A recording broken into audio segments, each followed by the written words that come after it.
Señor esté con ustedes. Lectura del Santo Evangelio según San Mateo.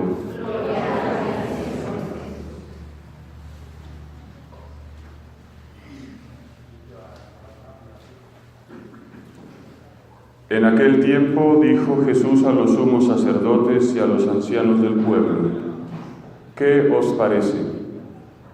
Un hombre tenía 2 hijos. Se acercó al primero y le dijo: Hijo, ve hoy a trabajar en la viña. Él le contestó: No quiero. Pero después recapacitó y fue.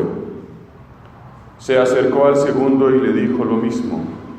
Él le contestó: Voy, Señor. Pero no fue. ¿Quién de los 2 hizo lo que quería el Padre? Contestaron: el primero. Jesús les dijo: Os aseguro que los publicanos y las prostitutas os llevan la delantera en el camino del reino de Dios. Porque vino Juan a vosotros, enseñándoos el camino de la justicia, y no le creísteis. En cambio, los publicanos y las prostitutas le creyeron. Y aún después de ver esto, vosotros no recapacitasteis ni le creísteis. Palabra del Señor.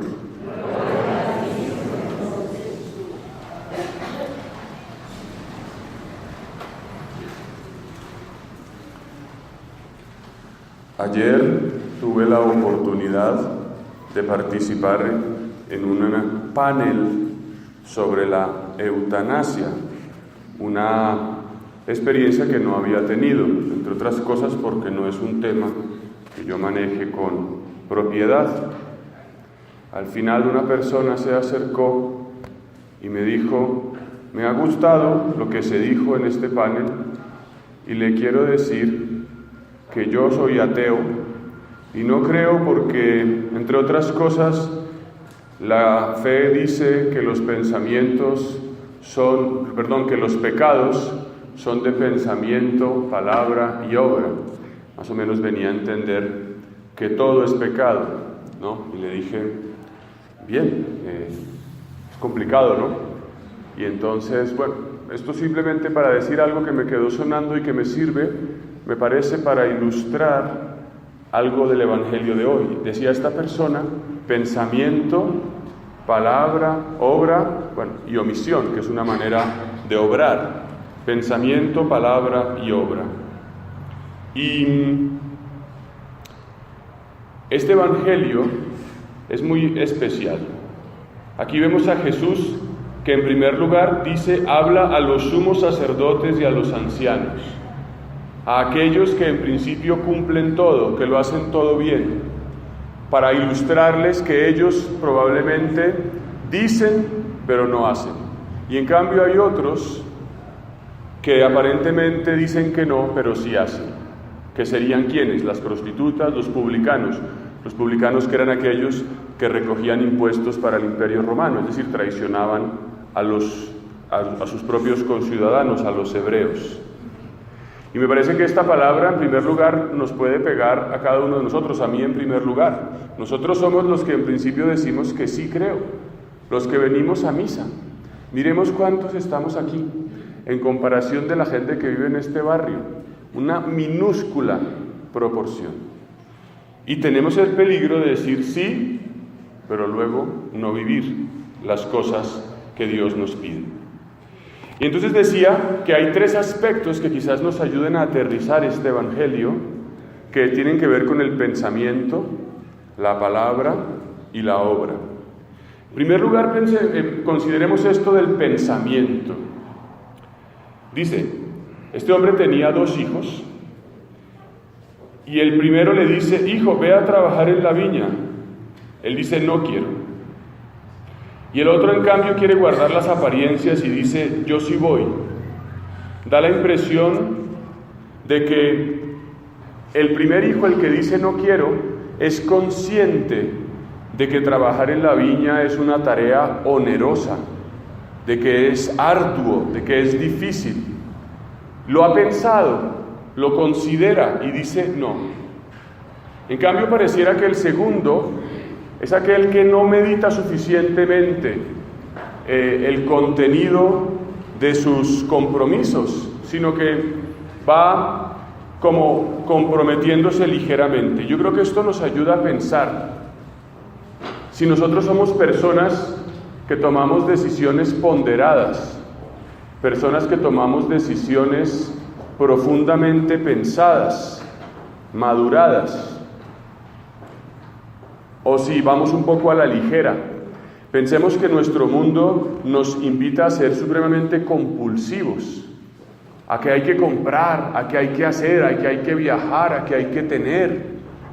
Y a veces nos falta un poquito pararnos y pensar un poquito las cosas, no actuar o no tomar decisiones de manera precipitada, de manera impulsiva. Eso sería lo primero, el pensamiento. Luego la palabra, y esto sí que es importante. Es fuerte, ¿no? Este primer hijo le dice a su papá, no quiero.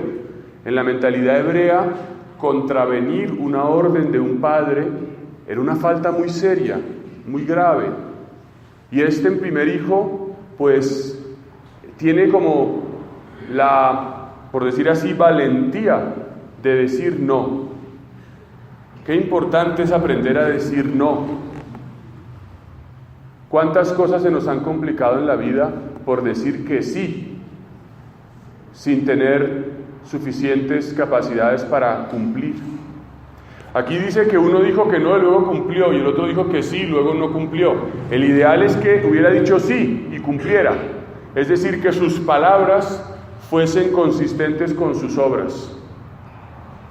Y es verdad que a nosotros nos cuesta mucho decir que no. En nuestra mentalidad latinoamericana y colombiana somos muy apegados a los sentimientos, a no querer a que el otro se sienta mal, a no querer quedar mal, a guardar la apariencia. ¿Cuánto nos cuesta que me digan que no? Me van a decir que no a mí, a cualquiera, pero no a mí. Y qué importante es tanto poder aceptar un no, como poderlo decir. Oye, que si nos vemos esta tarde a las 4, bueno, yo le llego, y sabe que no va a llegar, sabe que no le da tiempo.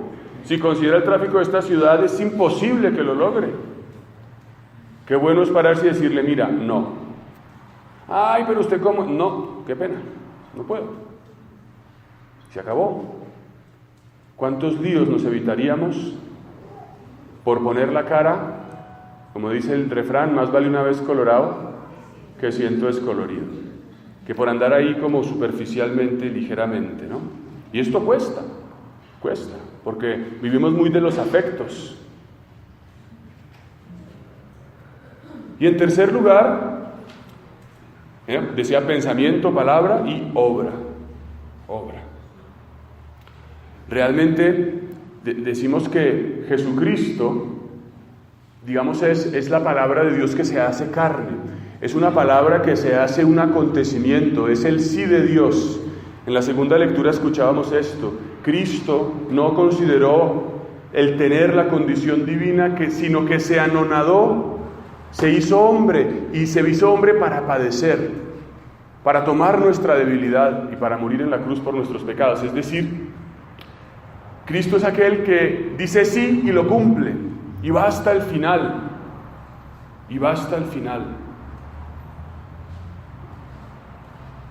Pero también algo que es muy importante en este evangelio es que que dice que no, o sea, lo que al final verifica la verdad de las cosas es hacerlo.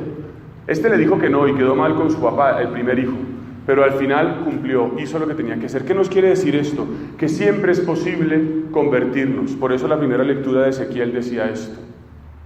Siempre hay un tiempo de cambiar, siempre hay un momento de rectificar.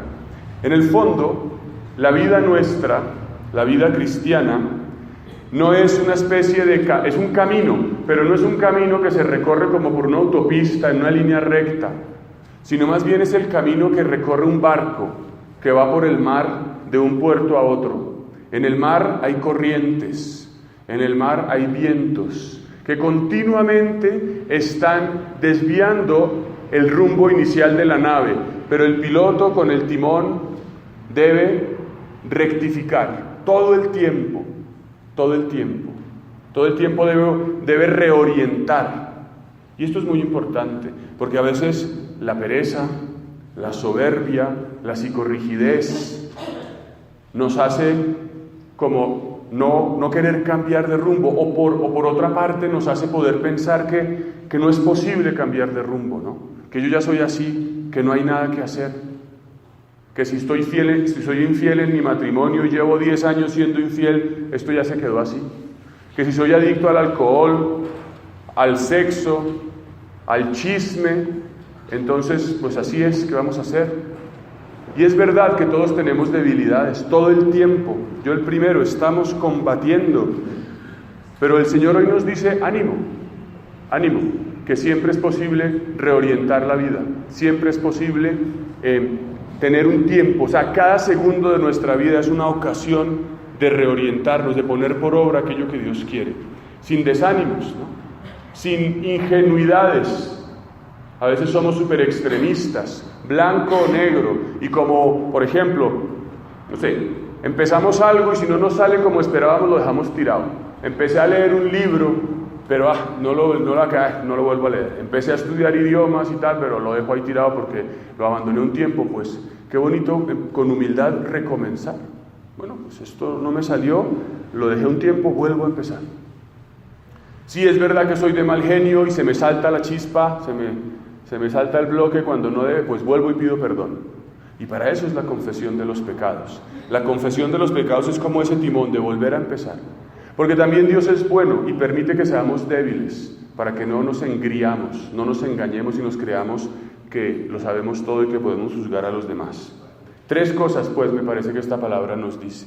Pensamiento, considerar, ponderar las cosas que voy a hacer, que voy a decir, no ir de manera compulsiva por la vida. Palabra, aprender a decir no vivir de los afectos por quedar bien, aprender a recibir un no. Y obra, luchar siempre por ser consistente, no tener miedo a ser humilde, a pedir perdón, a volver a empezar, porque Dios siempre me da una oportunidad, porque Cristo es el único que ha dicho sí y nos ha echado para atrás. Todos los demás tenemos siempre pequeños o grandes obstáculos y tropiezos. Que la Virgen María nos ayude y nos sostenga, en el nombre del Padre, del Hijo y del Espíritu Santo. Amén. Creo en Dios.